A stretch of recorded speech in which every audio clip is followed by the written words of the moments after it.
Welcome to Board Gamers Anonymous, episode 118, Top 10 Board Game Apps.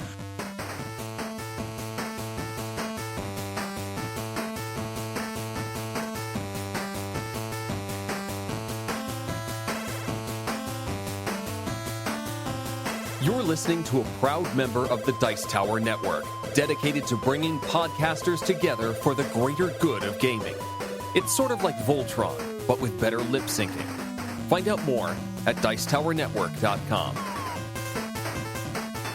Welcome to Board Gamers Anonymous, the podcast about board gamers and the insane fun we have at the table together.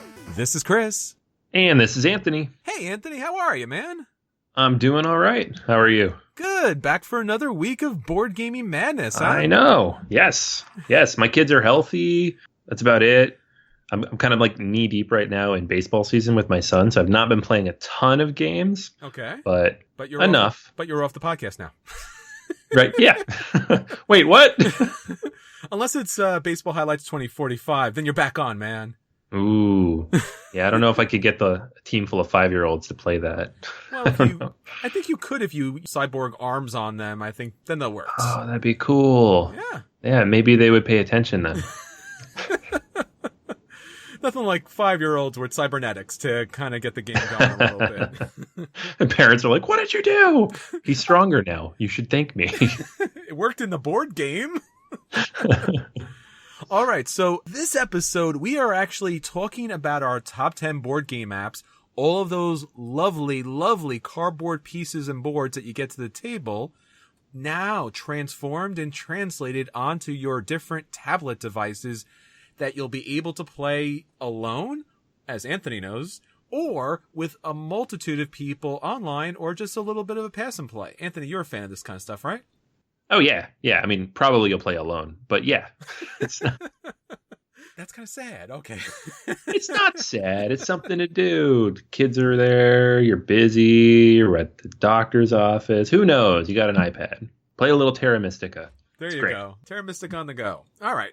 So before we get into the episode, we would like to let you know how to keep in contact with us. So don't forget, we have a number of different social media sources, including Facebook, Twitter, BoardGamersAnonymous.com, our guild on Board Game Geek, our Patreon account where you could support us supporting great board games, and never forget iTunes and Stitcher. The reviews that you put help us get out there to the board gaming community. Now, with all that said, Anthony, let's get on to our acquisition disorders. Let's do it. All right. So this one is a little inspired. Just this last week, we had an interview on Every Night is Game Night, the solo gaming podcast, by the way. If you're into solo games, check that out. But we had on Adam Carlson and Josh Carlson, the guys behind Chip Theory Games. And their previous game is Hoplomachus, which maybe you know about it, maybe you don't. If you've been to a convention, you've probably seen it. It's not really in distribution because the components and everything that goes into it make it very expensive, but the crafting here is beautiful. But the game I want to talk about today is not Hoplomachus, which is a few years old. It's Too Many Bones. This is the newest game from these guys, and it just shipped to everybody who backed it on Kickstarter here in the last few weeks. I think they have the new print coming in July, so everybody who didn't back it will be able to get a copy this summer. And it's basically a role-playing game with dice building. So you're using dice, rolling dice, all these different custom-faced die to build up your character and then to go on these different missions. The game comes with like 100+ unique different dice. There are 7 different classes that you can choose from. Each of them is very, very different. There are different adventures with this. It's very battle-focused, but between like 8 and 12 different battles that you're going to face during each of these adventures. And the thing that's really interesting to me about this is it's a co-op, so it's very, very challenging, but it's not challenging in, say, the way a normal co-op is, where it's luck and then it beats you and you try again and, oh no, the luck beat us again. It's more akin to like a raid in World of Warcraft, where you go in and you're like, we don't know what we're doing. Okay, we're dead. Now we know not to do that.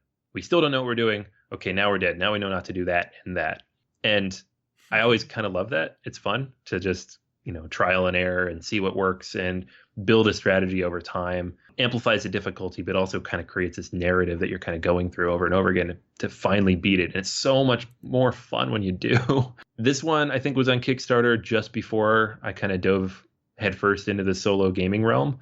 So I missed it, and I am therefore eager for the reprint that's coming. Jason on the other podcast actually got a copy from the guys, kind of a beaten and battered, waterlogged copy that they let us take a look at for review. So I'm hoping I can borrow that from him and give this a go. But definitely want to check this out real soon. Wow, that sounds really interesting. Yeah, it's pretty cool. And if you look at the components, it's just like, it's an expensive game, but component wise, you're getting some really, really high quality stuff. Like, these guys do not mess around when it comes to components. Like, each of the characters is a neoprene mat with space cut out for each of the dice. Wow. The dice are all custom. If you've seen Hoplomachus, it has all those chips, big, thick chips. I know Daniel lost his mind at Gen Con a couple years ago over those chips.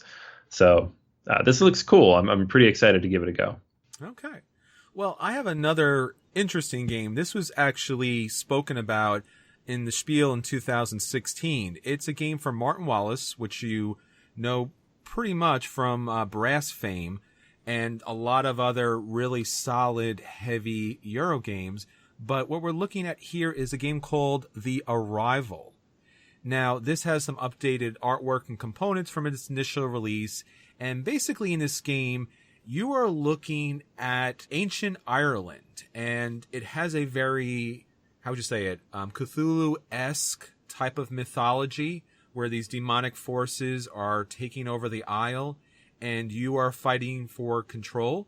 And what's really interesting here is that players must decide whether to collect resources to spread out their tribe, but unfortunately, by doing so, gain more corruption, or to forego those resources to gain more fame.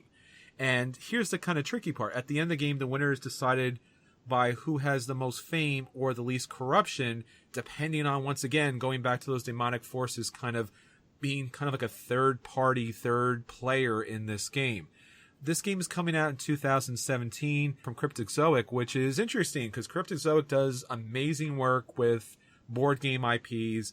The updated artwork looks fantastic, and Martin Wallace is one of my favorite designers, especially for really nice, crunchy games. So I'm pretty excited about this. And since he already has the kind of pedigree from A Study in Emerald, this is definitely something I'm looking forward to picking up. You said this before the show, Martin Wallace plus Cryptozoic, and I was like, wait a second, what? That doesn't sound right. It's part of that Cthulhu-esque madness that's going on. It's meta. Got it. It's very, very meta. So I love to play a heavy, heavy game, but honestly, I know it doesn't bother some people, but I'd like to see something thematic in a game, and I like to see a game play out thematically, not just artwork, but actually play out in a way that it kind of either tells a story or guides you through gameplay. And I don't know, I'm hopeful that this game could be that. So that's my acquisition disorder for this week. Anthony, that's all of the stuff that we want to talk about, what we want. What about the games that we're actually getting to the table this week? What are you playing? All right. So I'm going to talk about one that we actually both got. Osprey Games sent us both of us a copy of Shahrazad. Thanks, Osprey. So this is it's a single player or two player co-op tile laying game designed by Yo. And the artwork is by Kodori Neko. So it's Japanese. And the original game, like if you go to BGG, you see it. It's card based. They've changed it to these little square tiles now. About as simple as you can get. The weight on BGG is a 1, and it is definitely a 1. You have 20 some odd tiles, and they each represent a different type of story or a moment in a different story. And you are laying them out one at a time. And the goal is to make sure that all the tiles are grouped together by type. There's 4 different types, and in ascending order. So if at any point in the tableau that you're building, a tile is higher than the one after it, it flips over, and the fewer tiles you have there, obviously, the fewer tiles you have to score. You do that twice, so you lay everything out, you see what flips over, and you remove those from the game. You leave one row in, you do it again, you see what your score is. And that's it. That's the whole game. It is. I actually haven't played this 2-player, so I just played it by myself, but doesn't take a ton of time to learn. I feel like I got the gist of it after playing it 2 or 3 times. But it's fun. It's nice. It's quick. It's easy. Tiles are really cool to look at. I like the artwork. I'm not 100% sure what all of these pictures are from, but that's part of the fun, is trying to figure out what they're from. So presentation-wise, it's very nice to look at. And because it is so quick and doesn't really have kind of the overwrought setup that some shorter games like this sometimes do, I think it's pretty cool. I don't know what the staying power is going to be. Obviously, it's random how the tiles come out, but I feel like once you get a sense of where you want to put things and in what order, I'm not saying you could solve it necessarily, but I think it's not going to get a whole lot more difficult. But yeah, I had a lot of fun with it. What did you think? Well, I actually got a chance to play this 2-player, and it was interesting. I mean, I know that originally this game was a card game, so to actually have these tiles, and these are really nice, heavy, chunky square tiles, and the artwork is beautiful, actually, quite beautiful, and a lot of the scenes, if not all of the scenes, depict classic fairy tales, but they don't use, I guess, the IP names for these things. So you kind of have a Rapunzel one, and you have a Snow White one, and you have a Pinocchio one, and Puss in Boots one, Jack and the Beanstalk one. So there's a lot of recognizable mythology and storybook and grim fairy tales, iconography here. The gameplay is, as you said, I now know what a 1 is on Board Game Geek as far as weight is concerned, because basically when you play the tiles, you're trying to make rows that continue throughout of ascending values from, left to right without getting something high in the middle, because otherwise it knocks those tiles out and it lowers your score. You really want to get the same color kind of, bunched together, but sometimes that means it's going to be a little challenging to get the actual correct cards in the right order. So it's a little this and a little that. We did not lose a card when we played the game. We were able to lay it out perfectly. We didn't get a perfect score on the game that we played. We got very close to getting a very perfect score. It's a cute game. It's definitely a family game for children, I think. It's going to be a dodge for me. Like the game as for what it is, but I don't think this is going to hold gamers' attention at all unless they are probably under the age of 8.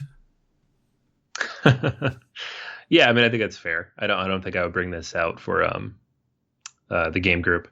I'm kind of approaching it similar to like the game, where the goal is a perfect score, and less than that is not quite a win, because getting 20, 25 points, not necessarily hard to do. And then the booklet makes it seem like, oh, that's a pretty good score. It's like, no, it's not a good score because it's not a perfect score. So that's my goal, which I haven't quite hit yet. But it is only a 2-player game too, so I don't know how often it would come out, in game groups. I think it's something I'll probably play with my son, and I know he'll have fun with it, and it'll be a little more difficult for him. And I'll play it by myself if I'm just trying to, something quick and easy to clear the mind. So for me, it's a play. It's a play. Okay. Yeah, I like it. I think making it all chunky tiles, I think I don't know what this costs, maybe $20. It could just be a deck of cards, obviously. So it is a little bit more of a production. But if you like the sound of that and want something light, it might be worth tracking down. Yeah, the artwork is beautiful, and as you said, it's a interesting little solo game to kind of break out. So if that is your vibe, this game might work out perfectly for you. All right, so talking about beautiful artwork and card placement kind of affecting your gameplay, I want to talk about Yokohama. And I know this is a game that Anthony recently got from his Kickstarter backer.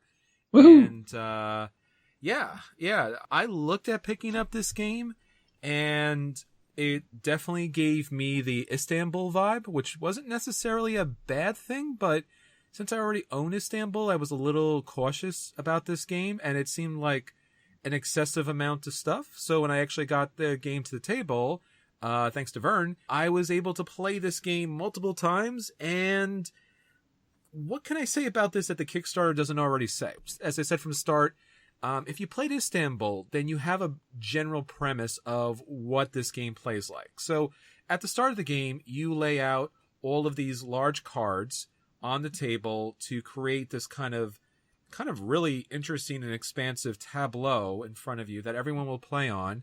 And then you have your boss and you have these workers, and you are able to kind of create paths onto these different cards. And at your choosing, you take your executive little boss character and you pick him up along with one of the workers or multiple workers, depending on how you're able to kind of lay out your workers throughout the game. And then depending on how many you pull off, you'll be able to get resources or take an action of a certain strength. Now, most of the cards have a 5 strength bonus to it. So if you're able to pull off 5 people off that, then you'll get usually a bonus token if it's still available there. And if you get 4 or more, you'll be able to place a building or a factory on the tile itself that will give you an additional quote-unquote person on the board that counts towards later effects when you're trying to score that board again. Now, beyond all of the normal boards that typically give you resources, allow you to pick up contracts to fulfill, or be able to pull off either meeples or buildings off your own player cards that's filled up with a number of different things that you can place on the board, there's also 2 main tracks that offer you really big time scoring throughout the game. So as the game goes on, you're collecting resources, you're collecting contracts, you're trying to fulfill the contracts. You're also picking up technology cards that will give you special abilities throughout the game. And finally, as I said, you're trying to go for these main areas that are going to score you, let's say 16 to 20 so odd points. And then once the game comes to an end, what you're looking at is scoring your points based upon how well you did in a number of different ways. And this is where the game breaks down for me a little bit, because not only is the game kind of like a beautiful mess as far as the colors and all the chits are concerned, the scoring has a number of different ways in which you kind of collect and gain your final scoring points. So throughout the game, you're scoring victory points, and there's a track for that. But at the end of the game, you're counting up resources, you're counting up these symbols as far as different countries are concerned. So if you get enough of these countries in a certain collection, that will score you additional victory points.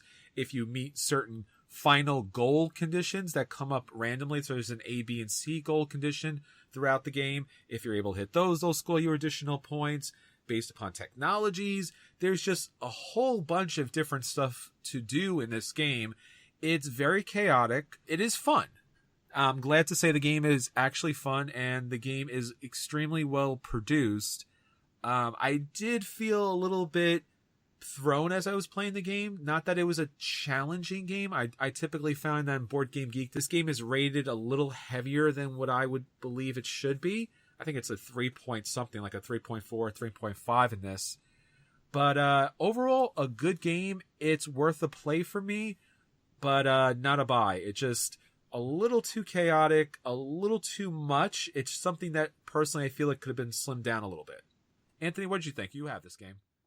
I do, yeah. So I played it last summer. A buddy had the original copy of the game from Japan, and I think the Kickstarter was going on at the same time. So, you can kind of get a good sense of what my opinion was, because I liked it enough to back it. I have the exact same thought. It is, I remember the first couple of times he brought it in and it's set up, I was like, I don't know, that looks like a mess. I don't want to deal with that. It's not as messy as it seems, though, just because it's one of those games where, there are 4 different types of resources. And so there are multiple boards out that offer those resources. So of the 15 different spaces available, like 9 of them are pretty self-explanatory. There's still a lot, though, right? And it does take some time to kind of work through all that. It's also often a little bit difficult to keep people focused, following the rules. Not that anybody's trying to cheat necessarily, but just like there's a lot going on, and it's easy to get distracted or miss something or get lost and then get angry that you missed a thing. So, yeah, I feel like if there was a way to streamline space and how everything flows together, that might be good. But like you said, it is a lot of fun. Like I enjoy the process of playing this game. Yeah, you're right. It's a 3.39 on That's BGG, crazy. Which I think is a little bit high. This is not a hard game at all. You put your guys down, you move your president, you take an action. That is it. That's what you do every turn. A turn takes like 2 seconds. Yeah, I really don't understand why this game is listed so heavy. As you said, you're just placing your people out there and you're collecting resources or doing an action and fulfilling very simplistic contracts. As I said, there's a lot of chaos that comes along with this game, so maybe that's what's tipping a little further, but this is not over a 3 point something. This is maybe a 2.5. Other than the blinding complexity of the artwork, or basically being kind of like Istanbul on Red Bull. Otherwise, I think this is a game really anybody could play. Maybe not to high efficiency, but I really don't see the challenge here. Yeah, no, I don't think so either. I would call it a 3, but again, mostly just because of how many things to keep track of. And on that front, almost entirely because of how many different ways you score at the end of the game. Trying to keep all that in your head as you play, like the different sets you're collecting and the cards and the technology cards and the majorities on the boards, that can lead to a little bit of head scratching. But the actions themselves, pretty straightforward. Yeah, man, I'm going to agree and give it a play. I haven't played it enough to call it a buy. I'm happy with having picked it up. Okay, so that's the games that are hitting our table this week. Now on to our feature review. So as we mentioned for the start, we are talking about our top 10 board game apps.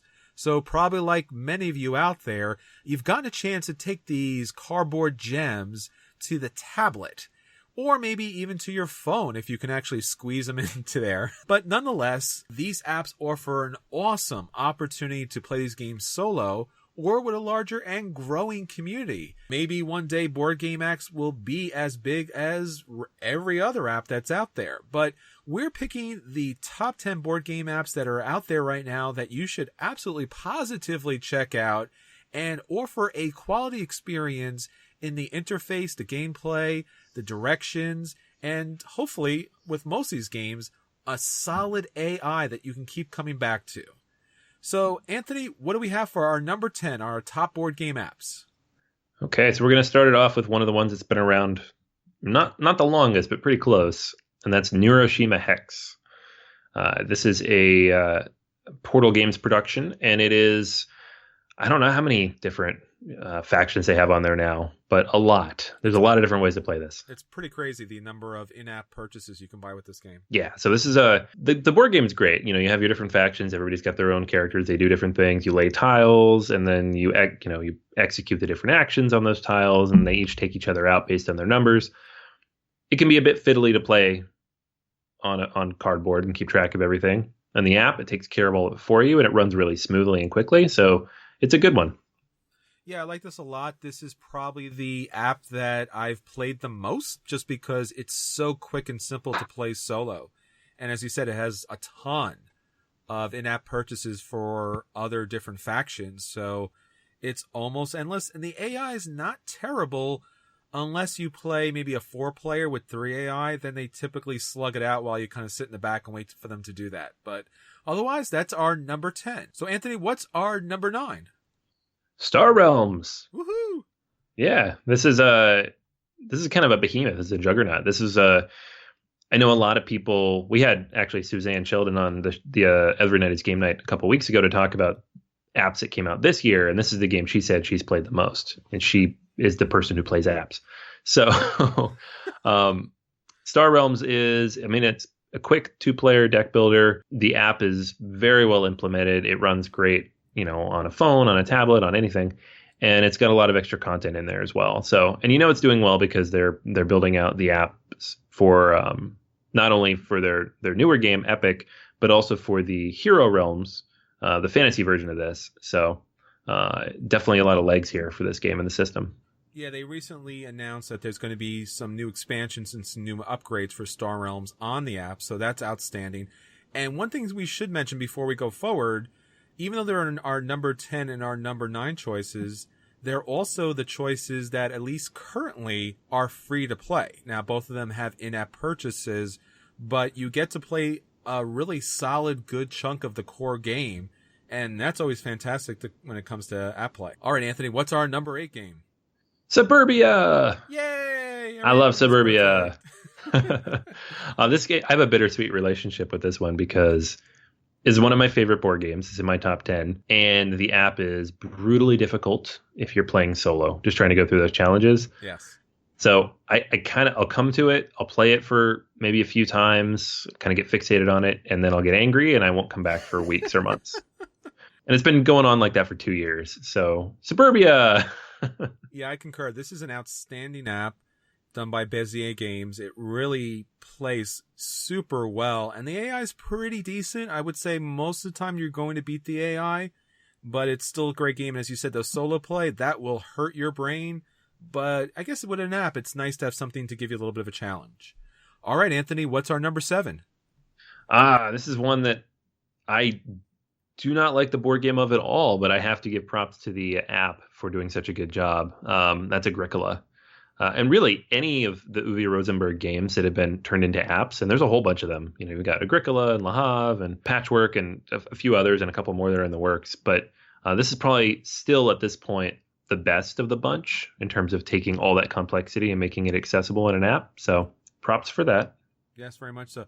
I really love what they did with this app here because you can see the basic board game, or you can, with one click of a button, you can actually pop up this kind of real beautiful animation that actually shows what those spots are doing. So you don't necessarily get the basic board kind of look, but a really kind of interesting animation.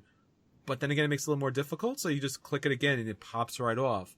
A little challenging as far as how much is out there. You kind of have to switch screens a little bit to actually kind of be able to get a full idea of what's going in the gameplay, but it's really a great app. All right, Anthony, our number 6 app? All right, so this one, I have a feeling will end up higher on this list in the future, but it's only been out for 2 weeks, so it's already pretty high considering. It's Race for the Galaxy. I actually originally had put San Juan on this list, and I think Race for the Galaxy bumped it off because it's just such a good game, and the app makes it so accessible in a way that the card game rarely is. And it comes out of the gate with 2 expansions. You'd have to pay for them, so cost might be an issue here, but there's a lot of content already there available for you. Yeah, I really like this app. I picked it up the day it came out. I usually don't do that with apps, but the ability to actually deal with the trading part of that game and the consumption is really, really great, and it's a really nice application, and it plays on the phone and on the tablet, which is very odd, but it actually does a decent job there. All right, Anthony, what about our number 5? All right, number 5 is Terra Mystica, another recent release, but man, it is so good. It has to be on here. Does it have to Terra be? Mystica, it has to. Oh, come on. It has to. Right. No, again, this is one of my favorite games of all time, and it's one of those ones where they said, we're making an app out of it, and you're like, That was me. I don't know if this is going to work. That was also me. It totally works. That wasn't me, but okay. It works. Okay. So it actually works so well that I've played multiple games on my phone, and it's not that bad because the way they've broken things down, the way they've segmented it out, it functions in a way that while I wouldn't have thought of it to how to break the board down in this way, it is very intuitive once you play. So I really, really appreciate that. The AI is decently good. They've been tweaking it and making it a little bit better as time goes on, but it's decently good. And they've added a lot of patches to kind of speed the game up along the way. But overall, this is, for as heavy as a game as this is a fantastic implementation. And hopefully it makes me better at the game because for a game I love so much, I'm not that great at it. So how good are you at our number 4 game then? Great, because it's super easy. It's Takedo. As hard as Terra Mystica is, Takedo is easy. And this app is, Takedo. It's, you're moving from place to place, taking actions, going on this wonderful journey down the Takedo road.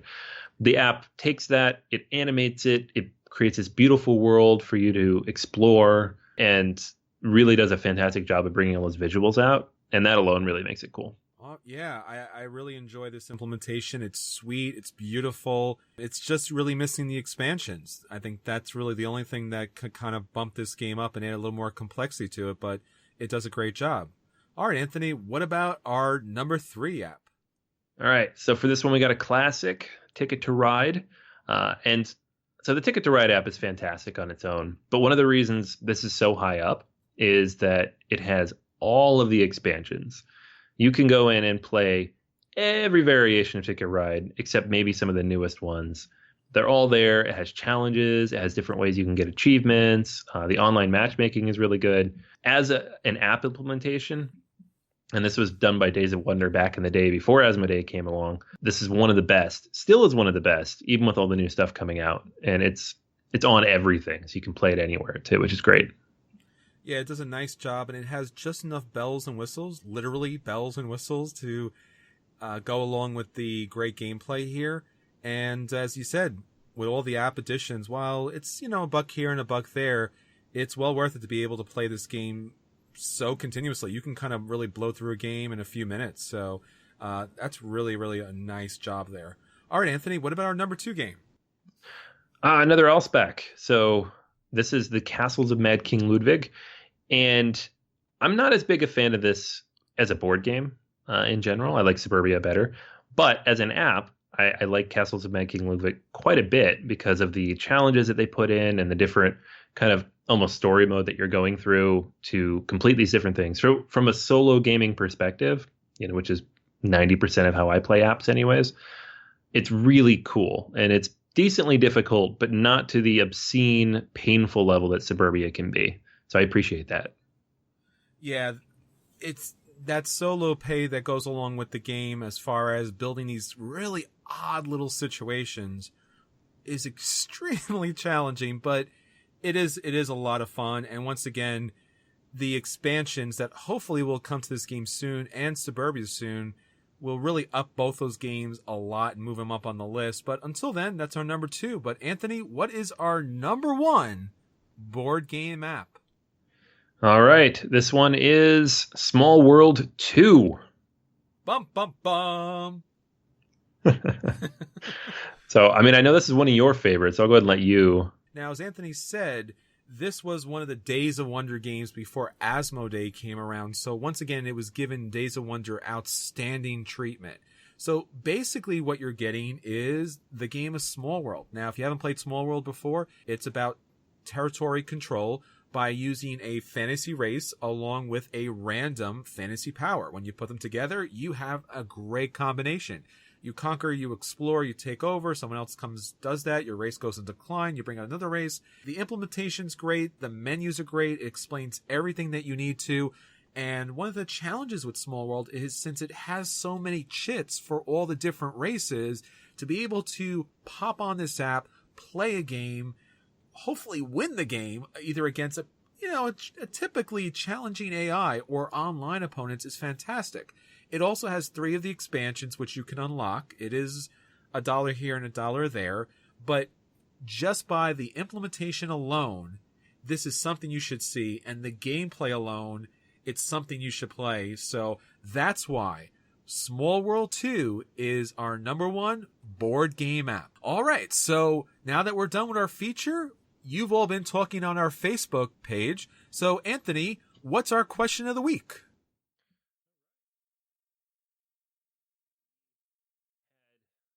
Say a bitter battle, because it was salty. It was sour. It was salty. There we go. That's good.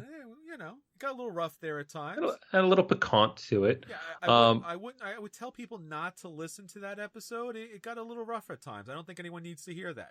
Whatever you do, don't listen to episode 117. It was very contentious the entire time. Number 1 rule of podcasting: tell them what not to listen to. Yeah.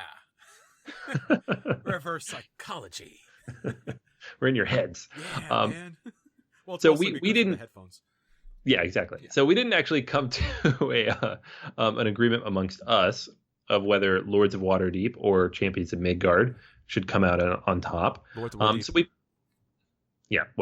So we put it to the listeners. We asked, "What do you think?" And unfortunately, it was still pretty evenly split, short of counting these all up, which I imagine we're going to do right now.